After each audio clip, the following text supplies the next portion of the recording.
Today I'm going to be sharing with you my top 5 tips to have your best December ever and not lose your mind. Okay, so my first tip that I want to share with you, number 1, is to set vision and boundaries for the month. So I want you to recognize that you can set a different rhythm for the month of December, so you can have different goals and almost a different vision for what you want and if you have a family, your family's life to look like for the month of December. So I want to encourage you to give yourself permission to have a different rhythm, a different vision for what you want out of the month of December. I also want to encourage you to be proactive and not reactive to how you walk through the month of December. Okay, so I want to encourage you to think about, how do you want to feel on January 1st? So you can refer back to on my podcast, the trailer episode, the very first episode. I teach an exercise 5 years in 5 minutes. But I want to encourage you to basically take a minute or two to think about on January 1st or maybe January 6th. That's when my kids return back to school in January. How do you want to feel about the month of December and the holiday season? I also want to encourage you to be aware that there can be heightened levels of depression during the month of December. So just be aware of that if you're kind of prone to that, or whatever, factor that in. Do you in January, do you want to feel depressed, or do you want to be rested, grateful, have beautiful memories? How do you want to feel? And then I also want you to think about, for the month of December, when you're making this vision of what you want for December, what is going to be best for you and your family? And I also want to encourage you, if you have a family, how can you use this holiday season to transfer some of your family values to your children? What memories do you want to have created? What traditions do you want to start, continue, or end? What relationship building things do you want to do during this month? Maybe doing puzzles or games or sportings or outings or watching movies, whatever you feel that brings your family together. What do you want to do? I also want to encourage you to release self-imposed, possibly unhealthy expectations. I just want to let you know, you are not your mom, you are not your dad, you don't have to do things exactly how they did them. You are also not Wonder Woman or Superman. So I just want to encourage you to just release those expectations of maybe what you think December should be or what you should be doing, and figure out what you actually, according to your personal values, should be doing and want to be doing. Okay? And then I also encourage you to talk with your partner and talk with your kids what they want out of the month of December. If you do family meetings, you can look back. I have a Facebook video and a podcast episode about how to do family meetings.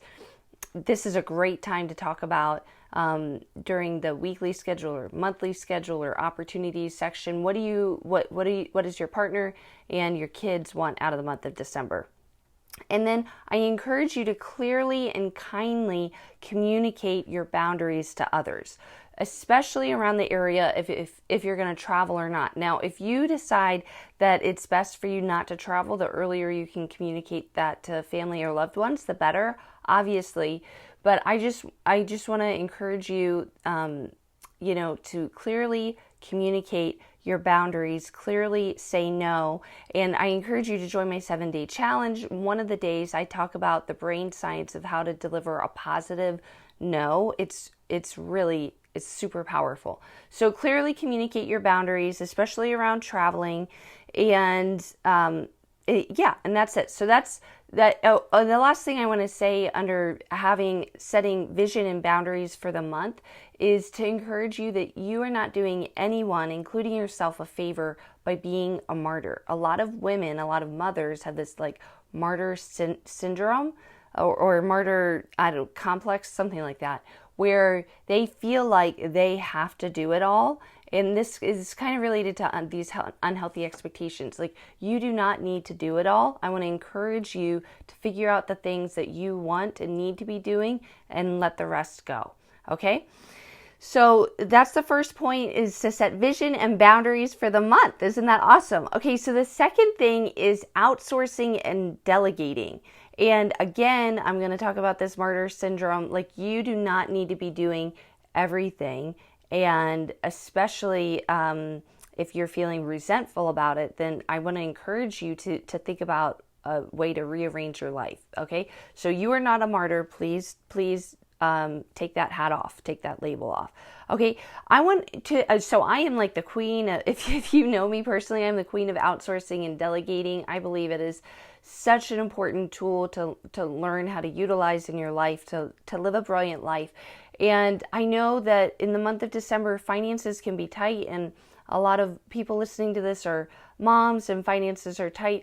I want to encourage you with the idea that, like I said in the first point, you can create a different rhythm for the month of December, to consider outsourcing some things possibly just for the month of December. Maybe your family budget can't handle at this point outsourcing some of these things for the entire year, but maybe just outsource it for the month of December. So some things, some ideas to think about would be grocery delivery, cleaners, like household cleaners, hiring a personal assistant who can run errands for you or come into your house, or a virtual assistant. I started my first virtual assistant, I got through Zirtual. A virtual assistant. For Christmas cards, we've been doing this for years. We use Card Store. This isn't a plug for Card Store, but there are Christmas card companies that will keep your address book year to year, and then you just create the card online and they actually mail it for you. Okay, so it's a tiny bit less personal, but I still think it's super awesome. But they do all the licking of the envelopes, the writing of the addresses, the stamping, and the mailing. So I think it is totally worth it, and it's really like not that much more expensive at all. It saves so much time. You could outsource gift wrapping either to your partner or to your kids, or I have also hired like teenagers in our neighborhood to either come and be a mother's helper, just watch and play with my kids while I get some stuff done, or I delegate some of these tasks to them. Stuff like when I was mailing my Christmas cards, addressing the Christmas cards, or wrapping presents, that type of thing.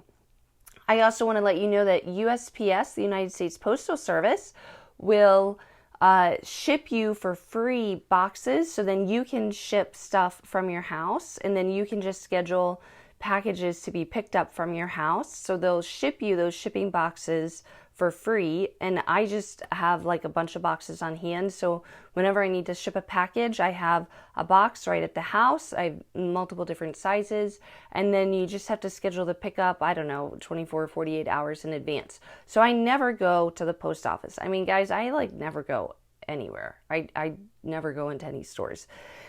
The last idea I had for you for delegating, possibly just for the month of December, is catering your holiday food. So I remember years ago, one of my family members, not like an immediate family member, their parents never cooked, and this person never cooked. And when we got together, I was like pretty new in the family. When we got together for a family Thanksgiving or Christmas dinner, this person had like catered the whole meal from, I don't even remember where, maybe Boston Market or something. And it was like mind blown. That idea had never even occurred to me, because my mom always cooked everything from scratch, and it was great. But I have, over the last few years, I think since I had our third kid, definitely since I had our fourth kid, I have not cooked a turkey. I haven't cooked any holiday food. My family knows I'm happy to bring stuff, but it is going to be catered from someplace, especially if we're hosting the family at our house, the meal at our house. You can cater from like Boston Market, Costco, Wegmans, a local grocery store. Some of these places you need to order it kind of in advance, because the stuff gets taken up fast. But if you're listening to this, hopefully in early December, you can still do that. It saves so much time and energy and stress, and it's totally worth it. Okay, so that's the second. So the first tip is to set vision and boundaries for the month of December. Second tip is outsourcing, delegating, possibly just for the month of December. My third tip is micro planning and scheduling. If you guys know me, you know I'm a big micro planning. That is what I teach, is micro planning. So specific to the month, looking at micro planning and scheduling just at a month at a glance, especially this specific month in the year, I want to encourage you to, here at the beginning of the month, list all the activities that you want to do, and then invite input from your partner or your kids or your kids. And then look at that list and start, first of all, then take a step back and recognize that we all probably struggle a little bit or a lot with FOMO, fear of missing out, and the importance and value of having margin in your schedule. I struggle with this a lot. Okay, so then look at that list, having input, what is important to your partner that you really do or they don't really care about doing, and your kids, and then start scheduling it into the month. Schedule those things that you want to do, whether it be movies or going to like some drive-through light show or making sugar cookies. Like, schedule that into your calendar at a month at a glance, and then make sure that you have margin.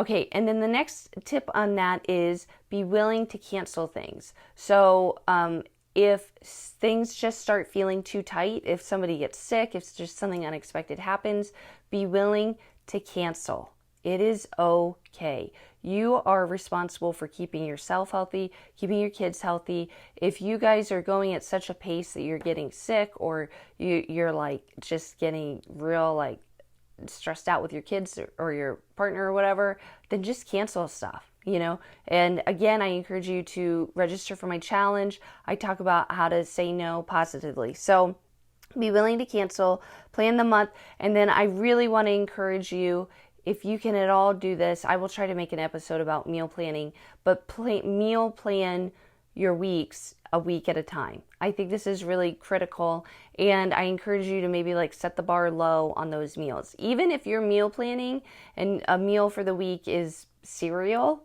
like it's so helpful to one day in the week plan your meals. I usually do it Friday because my grocery delivery order is due Friday, and then the groceries get delivered on Saturday. So if you can do the meal planning, I promise you that's going to really help your overall month if you can plan your meals each week. Okay, so that's the third tip, micro planning / scheduling. The fourth thing I want to talk about is how to handle gifts with ease. Okay, so I'm just going to tell you a bunch of different things that I do surrounding the area of gift giving. The first thing I do is I keep lists in my phone year round. I use the Evernote app, and I have one list of a wish list for each of my kids. So whenever they say they want something, I just write it down. And often, and they know this, and this also helps them, like if I don't buy something for them, they know that I've written it down, and I can communicate it to other people that want to buy them gifts. And then I keep a list of gifts that I've bought for people throughout the years, because I often don't necessarily remember. I'll often try to write down how much I paid for that item, just so we have a gifts budget, so I can see where we are in that budget. Okay, regarding giving gifts to your kids, I go to 2 major consignment shops a year, consignment sales a year. They're like, in our area, there's some really big church consignment sales. So I go to this one at a church. It's in September and March, and I will buy gifts for my kids. I'll buy used gifts for my kids if I see something that they would really want. And then I will also buy gifts for like other people, other family members, like nieces or nephews, and then we have just a gift bin for like, other people's birthday presents. And for that stuff, I'll buy new gifts that are at the consignment sale. Okay.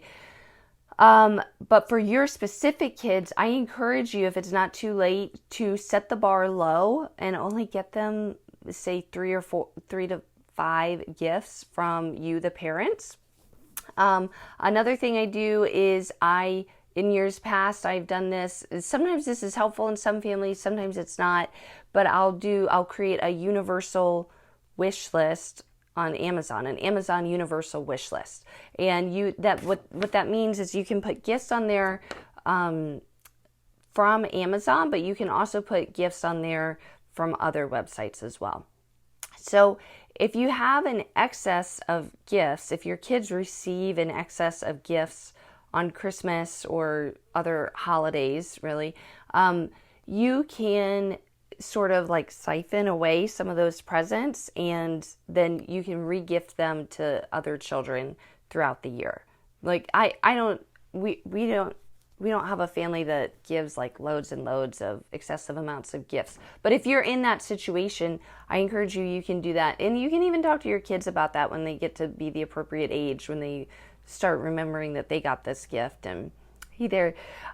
So you can re-gift gifts if they get in excess. Another thing, if they have a lot of gifts, even if they don't have a lot of gifts, we will often do this. You can put most of the gifts away somewhere, and then I know one woman, Stephanie Gass, who I interviewed on my podcast earlier, she has in their laundry room like a gift or a toy shelf, and each week the kids can pull one toy off the shelf. So you can do that. We have the stuff in the attic, and you can bring down a gift each week, or sometimes I will wait until spring break and summer break, and then I'll bring out some of these new and novel toys. I encourage you definitely to rotate your toys. That's a very Montessori principle. I mean, really, like, preschoolers only need 6 to 12 toys out at a time.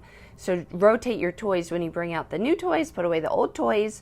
And before a major holiday or birthday, use this as an excuse to purge toys. Say, we need to make room for the stuff that Santa and Grandma and Grandpa and Mom and Dad are going to give you. So let's go through and give away some of this stuff to, people in need or loved ones, or just throw it in the trash, whatever. But just use it as an excuse to clean out. If you do struggle with getting too many things as gifts, ask your loved ones to give you experiences instead and give them ideas, maybe like even send them links. So some ideas would be like art supplies, a movie night, tickets to a museum, a gift card to a trampoline gym, swimming lessons, bumper cars, a backyard campout, those types of things. So really funding family experiences versus just toys, which often just don't get used. Or you can ask yourself when you're making a toy purchase, so this comes from a book called Raising Children the Primary Years, how quickly will they get bored with this toy? Can my child use this toy with others? And how long will this toy last? I encourage you to try to invest in toys that are going to last. And then giving, as far as gifts for others, I buy virtually everything online. So I will often, if I don't know what to buy a person, but I want to buy them something, I'll just go onto Amazon and I'll search, like for example, my dad, he's really hard to shop for, but he loves mooses. So long story short, so I will just go on Amazon and I'll search moose, and all this super cool stuff will come up, and I'll just order stuff, boom, done, there you go. And this really avoids wasting time waiting in lines, like just waiting in lines. I hate wasting time waiting in lines. So don't wait till the very last minute, because shipments take a little while to get in. Okay, so that's everything I got for you for gifts. Isn't that great? And then the last thing I wanted to talk about, my fifth tip for thriving in the month of December, is decorations. Okay, so one thing that we started doing years ago, almost by default, this was not initially a strategy, but is to invite a friend or two or a couple or that don't have kids over to help you decorate your house for Christmas. Especially when you do have kids, this is a win-win for both situations, because like people who don't have kids, the holidays, the December holidays are so fun with kids. It's so much more magical. So I have found it's a huge blessing to invite friends over to join us when we're decorating the house for Christmas, because they just get to experience through the eyes of a child, and it's just beautiful. But it's also a huge blessing to me, because when I am possibly like upstairs nursing a baby or trying to like wrangle one kid, or like things are so crazy, it just takes so long, and it's so helpful to have another set of adult hands or two that, appreciate being around your kids and, love your family, and they're just there to actually be helpful. So I encourage you, if you have kids, to invite people that don't have kids over to help, and it's a win-win. And then we usually just serve like a big frozen lasagna for dinner. I don't add to the chaos of that day by trying to make a huge meal. I used to do that, and then I've learned don't do that. Okay, As far as decorations go, I want to encourage you to simplify, especially if you have young children. If this goes back to the vision of what you want for the month of December, but it came for me when I started evaluating this. I realized I wanted some Christmas decorations, but I didn't want to spend hours and hours putting up all these decorations and taking them down and storing them and sorting through them and blah blah blah. Like, that just wasn't actually that important to me. So we have really slimmed down the amount of Christmas decorations that we've done. I also want to encourage you, this is for really all holiday decorations, some what I consider big bang for your buck decorations would be vinyl tablecloths. We have a vinyl tablecloth for almost every season, and it's great because it's super easy, and it doesn't take a lot of space to store. It's easy to switch in and out, and then your family sees it every day during your meal times. We also, for a few seasons, we have cloth napkins that are seasonal, and we do. Oh, and then my last tip around decorations is I encourage you to simplify your decorations, figure out what's really, really important to you, and the rest just get rid of it. But I also want to encourage you, especially in the month of December, to think about how you can transfer your family values during this holiday month. So this kind of goes back to that point, that tip number one. But for my family, for Hunter and I, we're very strong Christians, and so it's important to us that our children know that the point of Christmas is because Jesus Christ, our Savior, was born, right? And like all the other stuff is super, super awesome, but the point of Christmas for us, and which the value we want to transfer to our kids when they're adults, is that it's all about our Savior's birth, like legit. That's what it's about. So some of our decorations that I've chosen to keep were intentional around, like, we have a nativity scene, and it's intentional around having that nativity scene so our kids see that. We also have this super cool, I meant to show it here on this video, but I'll try to put a link in the comments. We have this super cool wooden magnetic advent calendar that I think is really neat. It was pretty expensive, about $50, but it's going to last talk about investing in something that's going to last a lifetime. I think my grandkids will be able to use it. It doesn't involve candy if your kids have allergies, and I think it really depicts, the nativity scene really well. So just thinking about the decorations that you have, we also have a really great family devotional, Advent devotional that we do every night for the month of December. I'll also try to put the link in the comments here. So transferring your family values through decorations. Okay, so just to kind of recap here, 5 tips to thrive in the month of December without losing your mind. Set the vision and boundaries for the month. Recognize that you can create a different vision and a different rhythm for the month of December. The second tip is outsourcing and delegating. And consider outsourcing and delegating things just for this month that you can't afford to delegate the year round, but doing just for this month. The third tip is micro planning and scheduling, and really scheduling out your priorities for the entire month and keeping in margin. The fourth tip we talked about was gifts, how to keep track of gifts, tips for giving gifts to others and to your kids. The fifth tip is decorations and simplifying with your decorations. So guys, I really hope that helped. You can put in the comments below. I'd love to hear what your biggest takeaway was. And if you don't know, I have a podcast. It's called the Brilliant Life Show Podcast. I'd love for you to check it out, leave a review. I'm trying to hit new and noteworthy in the first 8 weeks. That can only happen in the first 8 weeks. And also put in the comments if you have any topics that you would love for me to talk about, either on Facebook or over on the podcast. I hope you guys have an amazing December, cheering you on big time. Oh, and last thing is, kick off your new year right. I am doing a 7-day challenge, 7-day mini habits challenge. Do less, achieve more.